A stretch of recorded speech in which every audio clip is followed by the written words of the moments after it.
वंदे मातरम, वो राष्ट्रगीत जिसने आजादी की लड़ाई में अंग्रेजों के खिलाफ करोड़ों भारतीयों में जोश भरा।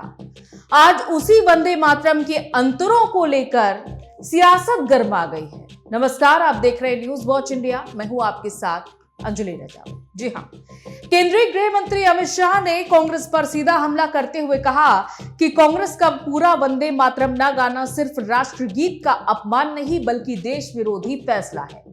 शाह ने यह भी आरोप लगाया कि कांग्रेस ने 1937 में मुस्लिम तुष्टीकरण के लिए वंदे मातरम के 2 टुकड़े किए और यही फैसला आगे चलकर देश के विभाजन की नींव का हिस्सा बना।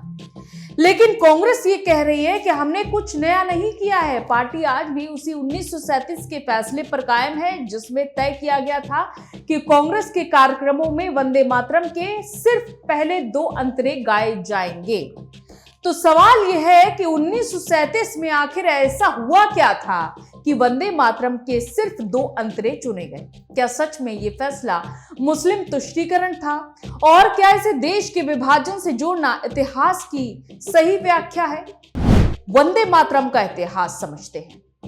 वंदे मातरम की रचना बंकिम चंद्र चट्टोपाध्याय ने की थी और 1896 में कांग्रेस के कलकत्ता अधिवेशन में रविंद्रनाथ टैगोर ने इसे गाया था। इसके बाद यह गीत आजादी के आंदोलन का एक बड़ा प्रतीक बन गया। 1905 के बंगाल विभाजन के विरोध में तो वंदे मातरम एक तरह से आंदोलन का नारा भी बन गया था।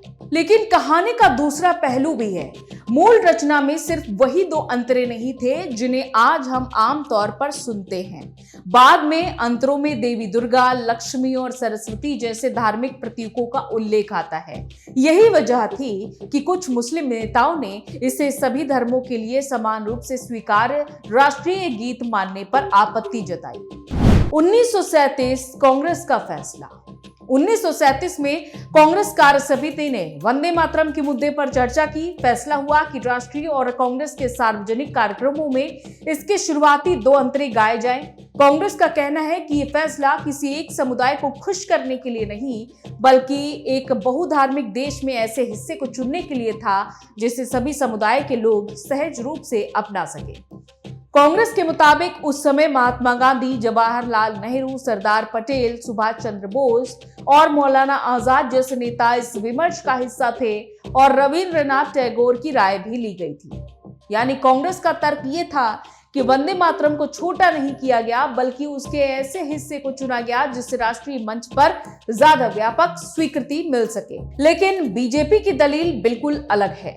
अमित शाह का यह कहना है कि कांग्रेस ने मुस्लिम तुष्टीकरण की राजनीति में राष्ट्रगीत के साथ समझौता किया और यही सोच आगे चलकर विभाजन की राजनीति तक पहुंची। शाह ने कांग्रेस के मौजूदा फैसले को उसी पुरानी नीति की वापसी बताया है। कांग्रेस का इस पर पलटवार। कांग्रेस इस आरोप को खारिज करती है और कहती है कि बीजेपी इतिहास को राजनीतिक चश्मे से देख रही है। पार्टी का तर्क है कि वंदे मातरम उसके लिए भावनात्मक मुद्दा है लेकिन बीजेपी इसे राजनीतिक मुद्दा बना रही है। कांग्रेस ये भी कहती है कि जन गण मन राष्ट्रगान है और वंदे मातरम राष्ट्रगीत है। दोनों का अपना सम्मान और स्थान है। अब सबसे बड़ा सवाल, क्या 1937 का वंदे मातरम वाला फैसला ही देश के विभाजन की नींव था? यहाँ इतिहास थोड़ा ज्यादा जटिल है। भारत के विभाजन सिर्फ एक फैसले या फिर राजनीतिक दल के एक निर्णय का परिणाम नहीं था।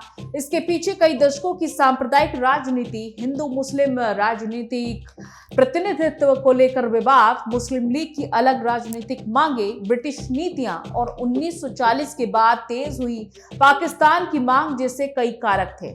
इसीलिए 1937 के वंदे मातरम फैसले को सीधे सीधे विभाजन की अकेली नींव कहना एक राजनीतिक व्याख्या है, इतिहास की पूरी तस्वीर नहीं। लेकिन ये उतना ही सच है कि वंदे मातरम को लेकर धार्मिक स्वीकार्यता का विवाद आज का पैदा किया हुआ विवाद नहीं है। आजादी से पहले भी इस पर बहस होती रही थी और कांग्रेस नेतृत्व खुद इस बात को लेकर चिंतित था कि राष्ट्रीय आंदोलन का प्रतीक ऐसा हो जिसके अलग अलग धार्मिक समुदाय स्वीकार कर सकें। 1937 से 2026 तक, यानी कि 1937 में सवाल था कि राष्ट्रीय आंदोलन को एकजुट कैसे रखा जाए और 2026 में सवाल बन गया है राष्ट्रगीत को पूरा गाना देशभक्ति है या उसके ऐतिहासिक रूप से स्वीकार किए गए दो अंतरों तक सीमित रहना। कांग्रेस 1937 के फैसले को अपनी ऐतिहासिक विरासत बता रही है। बीजेपी इसे कांग्रेस की पुरानी तुष्टीकरण की राजनीति का उदाहरण बता रही है और इसी वजह से वंदे मातरम अब सिर्फ एक गीत नहीं रहा है, ये इतिहास, राष्ट्रवाद, धर्मनिरपेक्षता और वोट की राजनीति के बीच खड़ा एक बड़ा राजनीतिक प्रतीक बन गया है। आखिर में सवाल यही है कि राष्ट्रगीत के पूरे संस्करण का सम्मान ही सच्ची देशभक्ति की कसौटी है। यह आजादी के दौर में बनी उस ऐतिहासिक सहमति का सम्मान भी उतना ही जरूरी है जिसने अलग अलग समुदायों को एक साथ रखने की कोशिश की थी। क्योंकि वंदे मातरम की लड़ाई सिर्फ दो अंतरों की नहीं है, ये लड़ाई इस बात की भी है कि हम अपने इतिहास को याद कैसे करते हैं और अपनी राजनीति में इसका इस्तेमाल कैसे करते हैं। तो आपका वंदे मातरम को लेकर क्या कहना है? आप अपनी राय जरूर दीजिएगा कमेंट बॉक्स में। और तब तक के लिए हमें इजाजत दीजिए ताकि हम तमाम अपडेट्स और तमाम ऐसे ही इंफॉर्मेटिव वीडियोस आपके सामने ला सकें। नमस्कार।